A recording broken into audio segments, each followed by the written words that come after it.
우방국이 맞나 싶을 정도로 유럽을 막 두들겨 패고 있습니다. 유럽이 자체 안보, 미국으로부터 독립해서 유럽 안보를 세우는데 시간이 걸리지 않겠습니까? 자체적인 방위 시스템을 구축하는 데 적어도 앞으로 10년 이상은 소요될 것이다. 이런 전망이 되겠고요. 벤스 부통령은 독일의 극우 정당인 AfD 대표를 만났지만 현직 독일 총리인 숄츠 총리는 만나지도 않았습니다. 이코노미스트지의 2월 20일자 기사인 첫 문장이 지난주는 철의 장막이 무너진 이래 유럽에서 가장 암울한 주였다. 처칠이 그 소련을 철의 장막이라고 불렀는데 지금 아마 처칠이 영국 총리였다면 미국을 철의 장막이라고 부르지 않을까. 트럼프 장막이라고.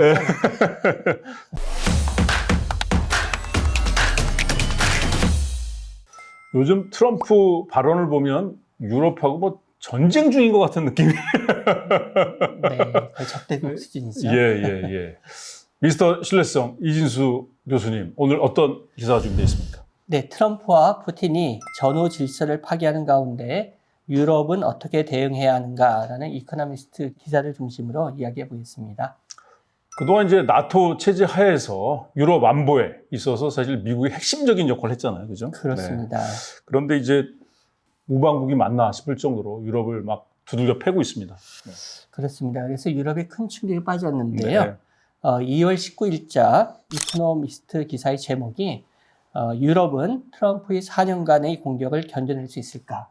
이런 제목이거든요. 그래서 이런 제목이 바로 그러한 충격을 단적으로 표현해주고 있습니다. 그리고 이코노미스트의 2월 20일자 기사인 트럼프와 푸틴이 전후 질서를 파괴하는 가운데 유럽은 어떻게 대응해야 하는가는 첫 문장이 지난주는 철의 장막이 무너진 이래 유럽에서 가장 암울한 주였다. 이렇게 시작하고 있거든요. 네. 그래서 1990년대 초 사회주의권 붕괴 이후 지난주가 가장 암울한 주라고 할 만큼 충격적이었던 것이 되겠습니다. 네. 처칠이 그 소련을 철의 장막이라고 불렀는데 지금 아마 처칠이 영국 총리였다면 미국을 철의 장막이라고 부르지 않을까. 트럼프 장막이라고. 트럼프 텐트 정도. 예. 근데 2월 14일 미넨에서 열렸던 국제안보회의에서 미국의 벤스 부통령, 유럽이 언론의 자유를 방해하고 있고 민족주의 정치인들을 검열하고 있고 이민을 통제하기 위한 노력을 적게 하고 있다. 이렇게 비난을 했습니다. 네. 그렇습니다. 이런 비난을 하면서 벤스 부통령은 유럽에 대해서 가장 걱정하는 위협은 러시아, 중국 등 외부로부터 오는 것이 아니라 유럽 내부로부터 오는 것이다. 이렇게 이야기를 해서 이러한 벤스 부통령의 연설에 대해서 안보회의에 참석한 많은 유럽 지도자들이 당혹해하고 분노하기까지 하였습니다. 네. 또 이 벤스 부통령은 독일의 극우 정당인 AfD 대표를 만났지만 현직 독일 총리인 숄츠 총리는 만나지도 않았습니다. 그리고 미국은 2월 18일 사우디아라비아에서 우크라이나 전쟁의 종전에 대해 논의했는데요. 이때 미국 측에서는 마코 루비오 국무장관, 마이클 월츠 백악관 국가안보보좌관, 스티브 위코프 중동 특사 등이 참석을 했었고요. 러시아 측에서는 세르게이 라브로프 러시아 외교장관, 유리 우샤코프 크렘린 외교보좌관 등이 참석했지만 우크라이나와 유럽 관계자는 회담에 초대를 받지 못했습니다. 네. 아무리 부통령이지만 총리는 안 만나고 구구정당 대표는 만나고 네. 정말 이렇게 지금 누가 아군인지 적군인지 다들 헷갈릴 것 같은 상황인데 이런 상황에서 트럼프 대통령 우크라이나가 전쟁을 시작하지 말았어야 한다 이런 비난을 하면서 우크라이나 젤렌스키 대통령을 독재자라고 부르면서 빨리 움직이지 않으면 나라가 하나도 남지 않을 것이다 이런 황당한 경고를 했네요. 네.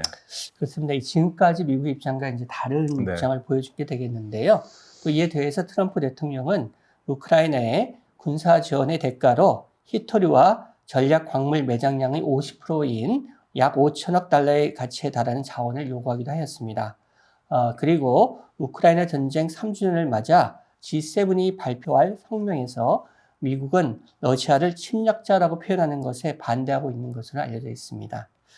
이런 상황에서 파이낸스 타임즈 기자인 기든 라흐만은 미국이 지금으로서는 적대국이다 이렇게 언급을 했고요. 또 하버드 대학의 국제관계학 교수인 스테판 월츠는 포린 팔러시 컬럼에서 이런 주장에 공감을 표시하기도 했습니다. 네, 이렇게 아군과 적군이 구분이 안 될 때 극심한 불안이 오기 마련인데 이런 상황에서 트럼프 대통령 나토 국가인 덴마크 자치령 그린란드를 차지하기 위해서 군사력을 사용할 수 있다 이런 얘기도 했고 미국이 나토를 탈퇴할 수 있다 뭐 이런 얘기를 했습니다. 그러면서 이제 당연히 유럽의 그런 유럽 안보의 중축 나토 체제가 이제 더 이상 이런 상황에서 가동될 수 있을까 이런 염려가 당연히 나오겠죠. 네. 그렇습니다.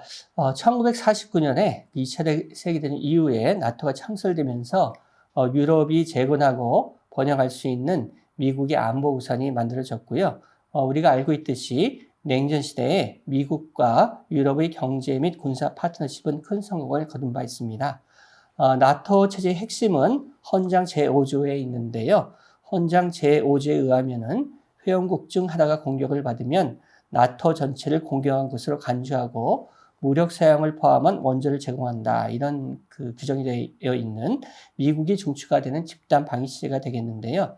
과연 트럼프 행정부가 헌장 제5조를 존중하여 나토 회원국이 공격을 받을 경우 공격받은 회원국을 방어할 것인가에 대해서 심각한 의심을 가지게 되었다는 것이 되겠습니다. 네. 저는 뭐 개인적으로 미국이 이런 그 안보의 지출을 통해서 얻는 게 더 많았다고 보는데 그렇지만 현재는 그 미국이 유럽 방위에 이렇게 돈을 많이 쓰는 거에 대해서 불만을 가지고 있는 사람들이 트럼프 대통령만은 아니라고 합니다. 네. 그렇습니다.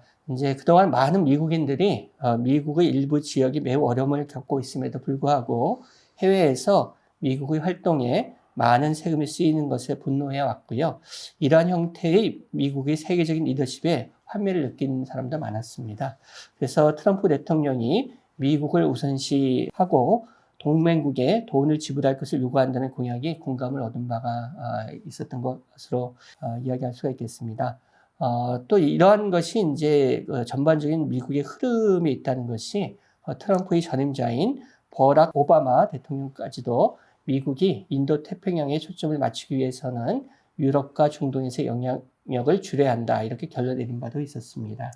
이러한 상황에서 유럽에서 이제는 유럽이 유럽 안보의 중심에 서야 한다는 주장이 점차 힘을 얻고 있습니다. 사실 2차 세계대전 때 영국이 오랫동안 버티긴 했지만 미국이 아니었다면 승리할 수 없었을 텐데 그렇습니다. 그때부터 이어져 오던 안보 협력인데 유럽이 유럽 안보의 중심이 돼야 된다. 좋은 얘기지만 말처럼 그렇게 쉽게 될지 어떨까요? 네.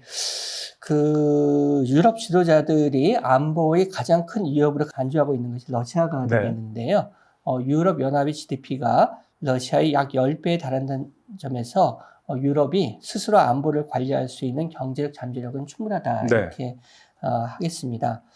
그런데 유럽이 집단적으로 스스로 안보를 관리하겠다는 정치적 의지가 충분한가에 대해서는 이제 의문이 있는데요. 우선 유럽 연합 국가들이 러시아로부터의 위협을 느끼는 정도가 나라마다 크게 다릅니다. 예를 들면 구소련에 병합되었던 에스토니아나 동유럽 국가인 폴란드의 경우에는 러시아로부터의 위협에 이제 민감하고요. 그래서 이미 GDP의 5%를 국방비에 사용하겠다고 발표한 바 있습니다. 이에 반해서 포르투갈, 이탈리아, 벨기에 등에서는 러시아로부터의 직접적인 군사적 위협을 심각하게 느끼고 있지는 않습니다. 이러한 상황에서 유럽연합 27개국이 집단 공동 방위 합의하는 것은 매우 어려운 것으로 보입니다. 네, 과연 유럽이 자체 안보 또 미국으로부터 독립해서 유럽 안보를 세우는데 시간이 걸리지 않겠습니까? 그렇습니다. 현재 상황을 보면은 미국에 워낙 의존을 하고 있기 때문에요. 자체적인 방위 시스템을 구축하는 데 적어도 앞으로 10년 이상은 소요될 것이다. 이런 전망이 되겠고요. 그런 하에서 그동안 어떻게 방위를 할 것인가. 만약에 미국이 철수를 하게 되면 그 공백을 어떻게 메울 것인가에 대한 우려도 심각하게 제기가 되고 있습니다. 네, 이러한 유럽의 상황이 사실 남 얘기가 아니고요. 우리에게도 우리를 스스로 보호하기 위해서는 우리는 지금 무엇을 해야 되는가를 묻고 있는 상황이라고 할 수 있겠습니다. 네. 요즘 상황을 보면서 그동안 우리가 유럽뿐만 아니라 우리도 참 미국에 의존을 많이 했구나 이런 걸 느끼게 됩니다. 하여튼 트럼프 때문에 의존성을 줄이고 자립해야 되겠다는 그런 자각이 생기는데 전 세계가 정신적으로 건강해지는 건가요? 그런 면도 있겠습니다. 네, 파우스 여기서 마치겠습니다. 고맙습니다. 네, 감사합니다.